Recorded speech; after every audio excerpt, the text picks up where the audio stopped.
again with another action figure unboxing, and this is a Mcfarlane Collector Edition DC Multiverse Superman. Not just any Superman, Action Comics #1 Superman. And it says Mcfarlane Collector Edition, and it has a little O1 there to indicate that this is the first figure in the set. On the back here, we have a lovely piece of artwork by the OG Superman artist, the guy who started it all, Joe Shuster. Oh, yeah. So Joe Shuster, along with his writing partner, Jerry Siegel, those were the two boys that created Superman back in the day. A couple of Jewish kids living in Cleveland came up with the idea for the world's first and greatest superhero. You know, I always like to point out that as a lot of people do point out, that the concept of Superman would have started with the philosopher Friedrich Nietzsche, and it was corrupted by the bad guys in World War II, whose names I shall not mention, and Bad Mustache Man. You know, he had his ideas as to what made an Ubermensch. And a couple of Jewish kids that lived in Cleveland, they decided to take that concept and turn it into a force for good, the greatest superhero the world has ever known. So so you can use something for good, or you can use it for evil. And in this case, these guys used it for good. So good on them. So I will always be grateful to Jerry Siegel and Joe Shuster for creating this wonderful character. And they gave the world so much, and they got so little in return for it. And I hope that, like, you know, wherever they are out in the cosmos now, they know how much that us fans love and appreciate them and everything that they did for us. So so this is Superman. This is not just any Superman. This is the original Superman, the one that they created themselves. I mean, yeah, they did like a sci-fi fanzine when they were in high school that had a villainous character in there called the Superman, and then they decided it would be a better idea to make him a heroic character, and they created a character kind of originally along the lines of Doc Savage, but eventually that character evolved into to something that we recognize as Superman today. But let's have a look at real quick how Schuster depicted Superman on the back here. We see that there's some shading on the top and the legs of the costume, so indicating it was supposed to originally be a darker blue. Remember that originally they'd intended Superman to be a comic strip character, and that's probably why he's shaded that way in the first issue, is because that was some comic strips that they were pitching around, and decided, you know, when DC bought it as a comic book, you know, they cut it all up and put it all together. So there's not a whole lot to say about this packaging that I haven't already discussed with the Mcfarlane packaging before, but there are some new things I want to point out. First of all, since this is like supposed to be a fancier collector's edition, you know, we've got some silver foil decoration around the packaging in various places. We got a Superman 85th anniversary logo down there at the corner of the box. We got the number that I already pointed out. So this is like a separate series from the regular series. Also in the mail today from Amazon, I got Green Lantern, Golden Age Green Lantern, and you'll notice he has the number 2 on there. So yeah, that'll be something I open tomorrow. And if you want to make sure that you catch that tomorrow, make sure that you like, subscribe, and hit the little bell and all that kind of fun stuff, and then you won't miss it. So let's go ahead and get them opened up. Come on. Now, one thing that's bugging me about this figure that, like, I could even see before I even began to open it, the first thing that I noticed about the way he was packaged, and you know, if you've watched any of these videos, you know I hate these rubber bands. And they've got a rubber band like right across his chest. And the thing that worries me about this is a lot of the times with these rubber bands, like something chemical will happen and they actually start to sink into the plastic somewhat. I've seen it happen a lot of times. It doesn't always happen, but it happens enough that it bothers me. And they've got it right across his chest, like right across his chest, and right across the emblem. You can see it actually overlaps over the emblem a little bit. And I'm worried for people who are planning on keeping this figure in the package, that will actually damage the figure. So what I'm going to recommend you do, even if you want to keep this in the package, is go ahead and open it up. It's just, I know you're going to break the seal. It's important to you for some reason. But go ahead and open it up and do this. Cut it. That is, if it'll actually, it's a rubber band, so it wants to stretch. Cut it. Take it out. Don't let that rubber band be across Superman's chest, because trust me, if you let that rubber band be across Superman's chest, it's going to cause damage to that figure in the long run.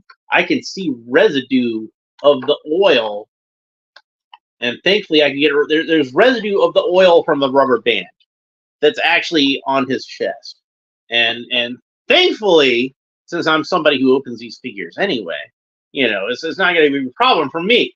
But I would imagine over time, over the passage of years, it's going to start to cause damage to that plastic. And if it's over the emblem, that nicely tampographed emblem that looks so much like the way it was drawn on the cover of Action Comics #1, it's going to cause damage to that paint. So if you want the figure to remain mint condition, in the package, you're going to have to open the package and cut it. Now, thankfully, since this is a Mcfarlane toy, it can be resealed. You can close it back up, but it's just not going to have that piece of tape on there. So if that's important to you, it's just going to be gone. So he does come with an accessory. He comes with some chains that you saw those wrapped around his torso, so that he can break them, as Superman is famous for doing. I'm just going to take this whole thing out of here. So this is nice. We do have a flight stand, which is good. I say every flying character should have these cool Mcfarlane flight stands. I love them. And technically, Superman wasn't flying yet. We all know this. Anybody who's a comic book fan knows that Superman wasn't flying in 1938. That didn't happen until the Fleischer cartoons. But not only does he come with that, he also comes with the standard DC Comics stand, but it's not exactly the standard DC Comics stand. I know I've got another one of those around here somewhere. Here we go. As I often point out, and this one's got a little bit of paint on it, because I was using it to hold up an action figure leg while I was painting it, but it's a little bit of red at the top there. But you can see the DC logo on there is in a glossy black on a matte black stand, but this one is a black stand with a silver DC logo on it, and likewise the clear flight stand has the DC logo painted on in black. So they don't want you to miss that. Let's go ahead and pull those out. And also, where's the trading card? Because isn't the trading card usually on this bubble? Well, I'm sure you sharp-eyed viewers have noticed that it's actually on its own little display stand for this version. I don't know if that justifies how much more expensive this figure is than a normal DC Multiverse figure, but it's nice to have something. All right, so, and this does look to me, I'll have to examine them both next to each other. Yeah, it's the same type of plastic, I think. It looks the same. The only difference is the emblem. So that's what he comes with a basic stand, and he comes with a flight stand. So let's go ahead and put the flight stand together. And what we want to do is slide it into this little notch, and it locks into place. And there we have our flight stand. Very easy. All right, so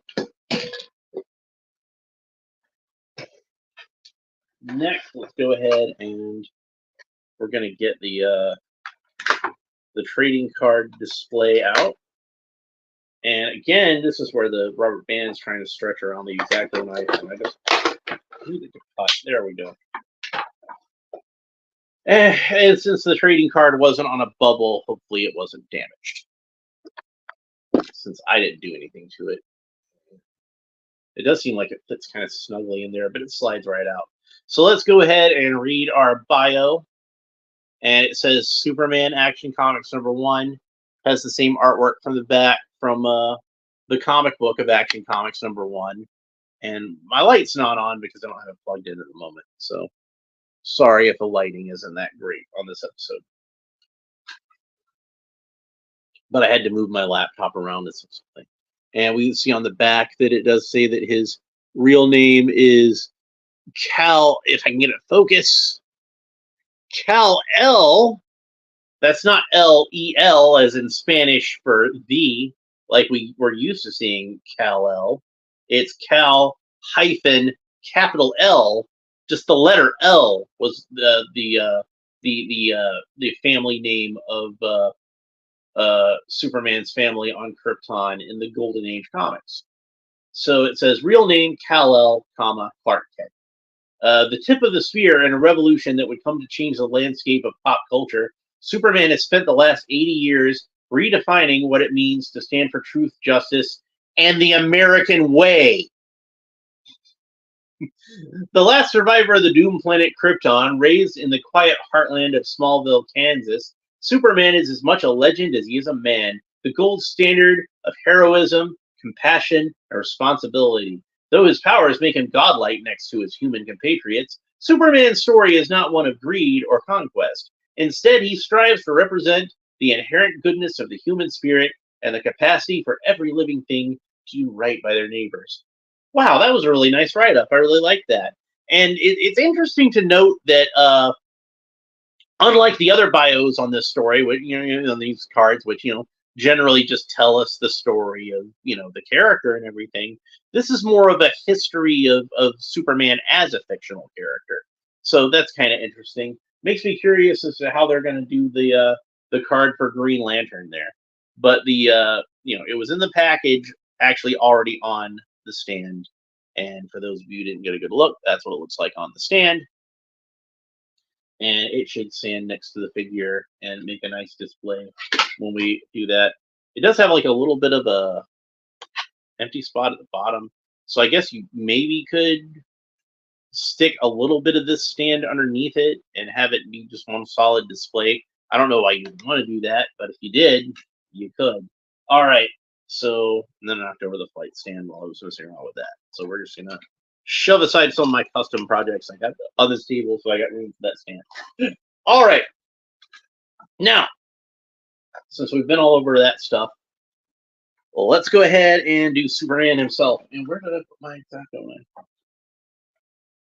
I can't believe I misplaced my X-Acto knife on camera.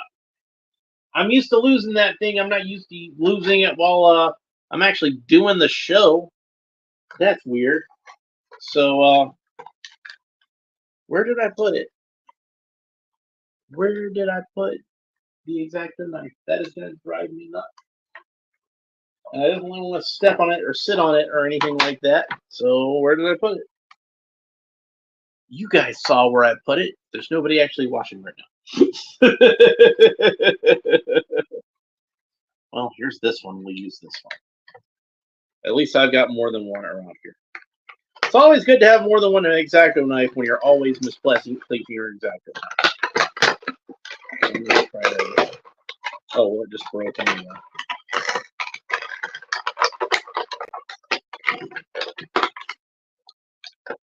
And these little rubber tabs, get that out of there. And his cape was embedded in the back of the packaging, but it came out just fine. I'm going to put the X-Acto knife right here. That's where I'm going to put that, in case I need it again in the near future.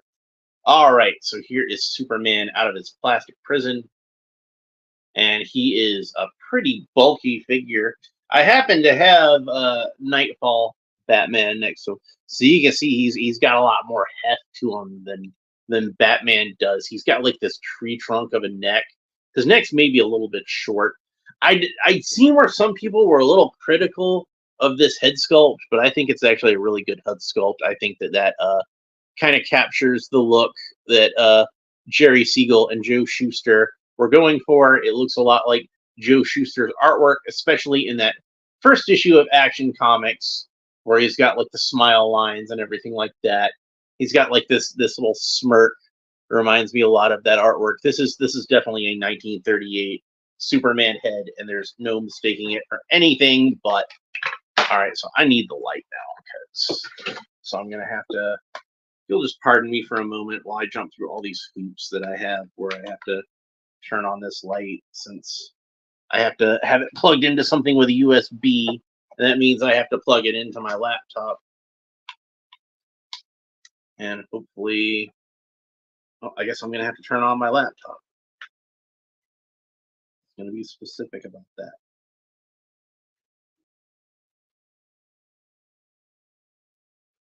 Okay, so now that my laptop's on, this should be turning on now, right? There we go. All right, so we got some extra light now.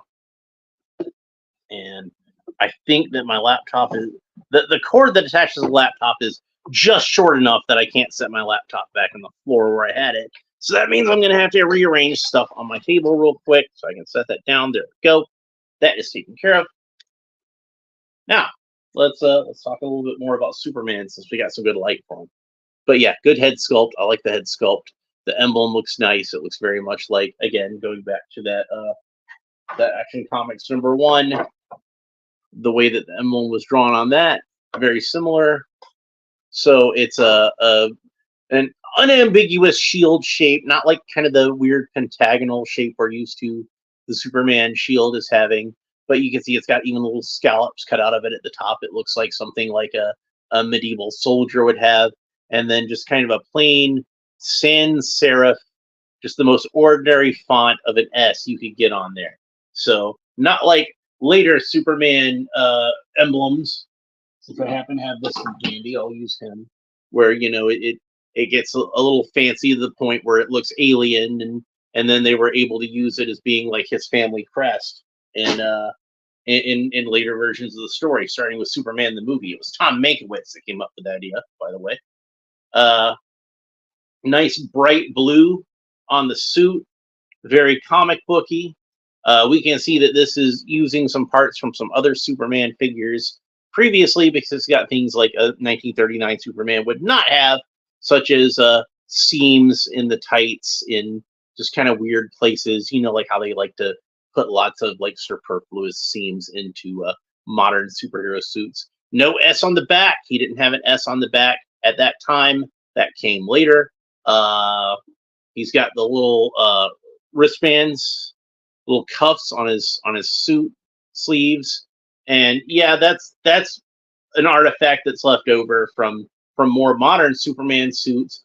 But if you go back and you read that Action Comics #1, he actually does have those little wristbands. So when they put that onto the more modern suits, that's actually like a throwback to Action Comics #1. So that is accurate.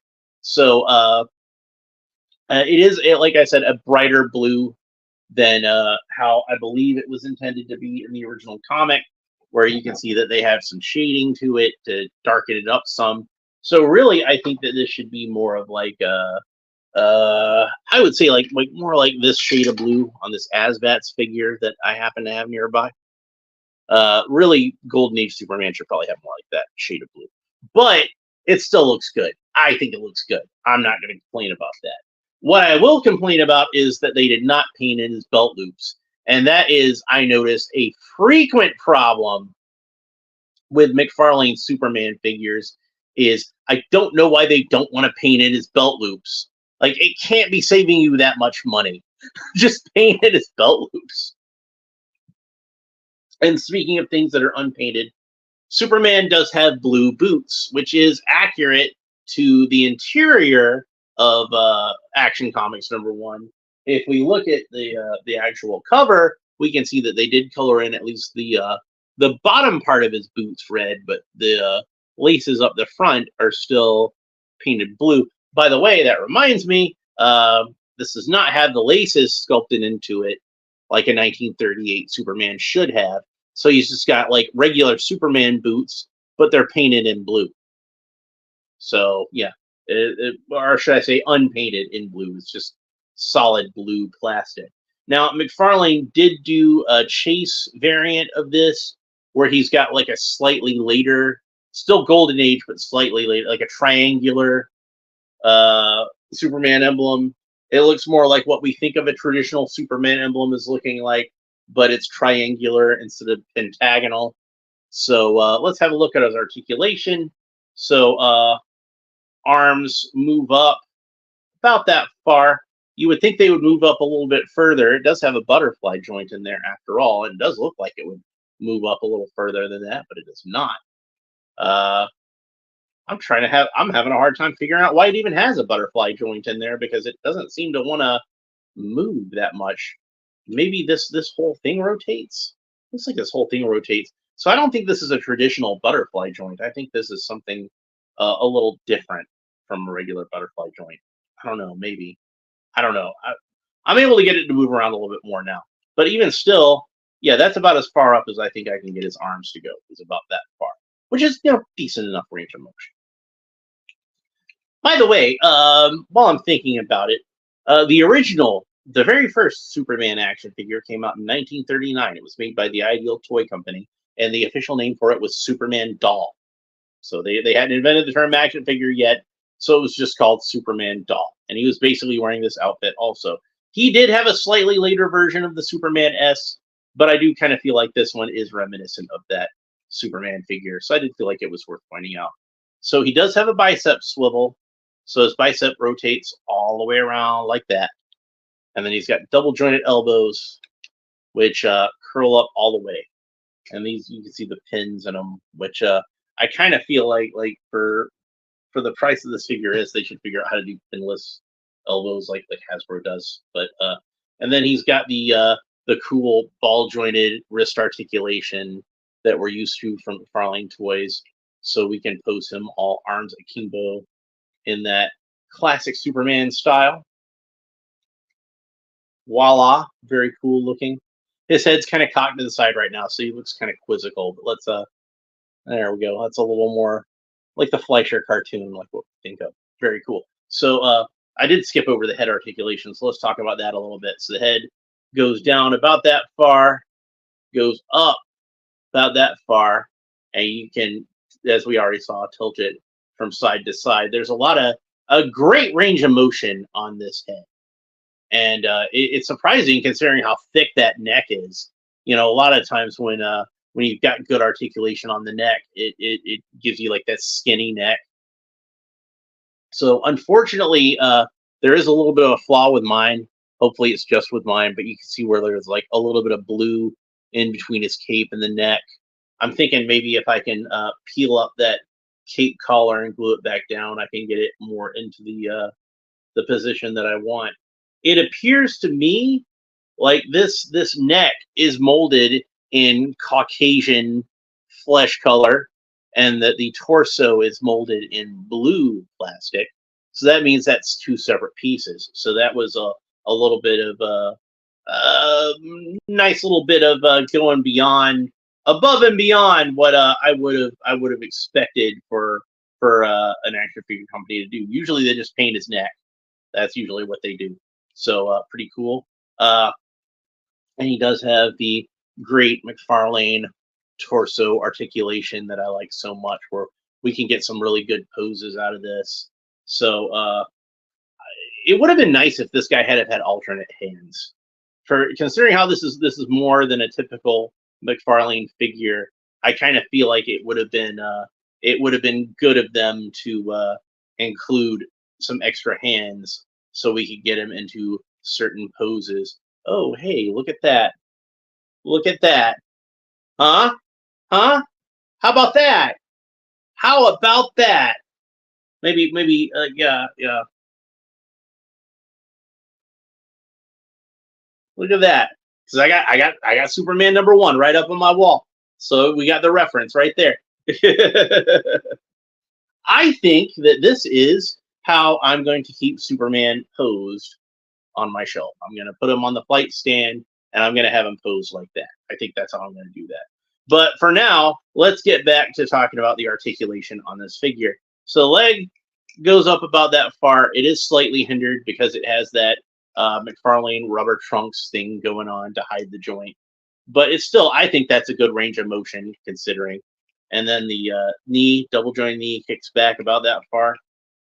And then we again have that cool Mcfarlane joint on the ankle, so it kicks forward about that far, kicks back about that far, rotates all the way around in lots of crazy different ways because of that cool Mcfarlane joint. Gotta love the engineering on that. It's one of my favorite ways to do a joint for the ankles or the wrists. So and then of course the toe articulation just to show off. So yeah, this is a great Superman figure. Like I can't imagine making a better or more definitive action figure of the character in his first appearance. I think that this is pretty much perfect. The only flaws I can point out is I do wish they had to put the laces onto the boots. Like if you're not gonna do just like plain red Superman boots, at least give us the laces. So it would have been nice. And like I said, this is a little bit more of an expensive figure than your typical Mcfarlane figure.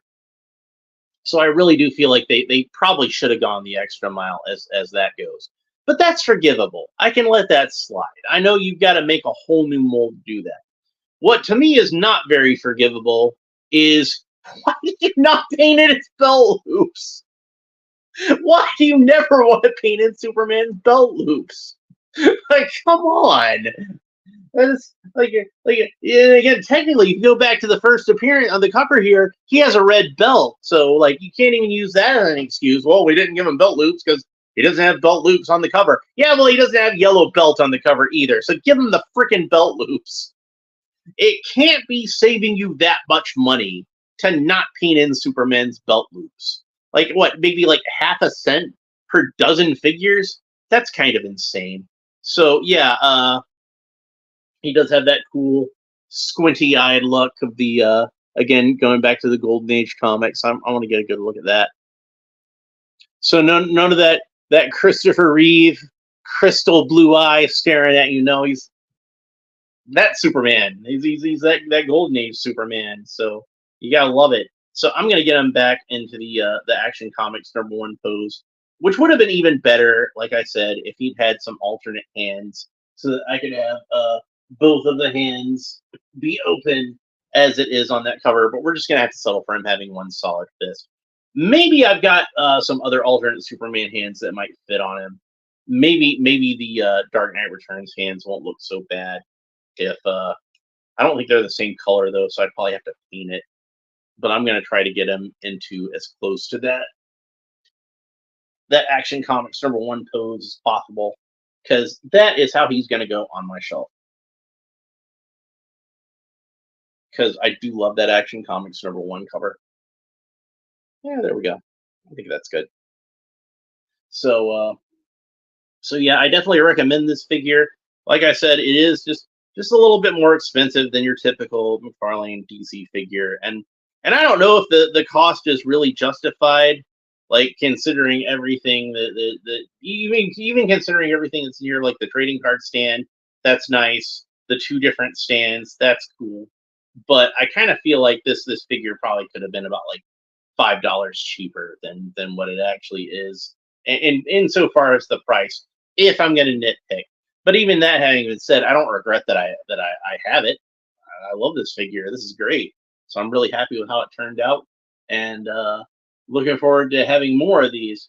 It's nice to see Mcfarlane starting to get more back into the classic type of stuff than the more modern comic book stuff. I don't read a lot of modern comic books, but I did grow up reading DC during the Bronze Age, and there was plenty of love for the Silver and Golden Age during that time too. So I got to love a lot of these Golden Age versions of the characters. I had a reprint of Action Comics #1 when I was like maybe like 10 or 11. Whenever it was Superman's 50th anniversary, and they were reprinting that, and you could buy it at the comic book store for like, I think it was like 25 cents. It was like really cheap, but it was just the Superman story. It wasn't the whole comic. It was a really short comic insofar as that goes. And but I got to read that very first Superman story, which ends on a cliffhanger, by the way. And I was not able to find a copy of Superman #1, which has the full story in it.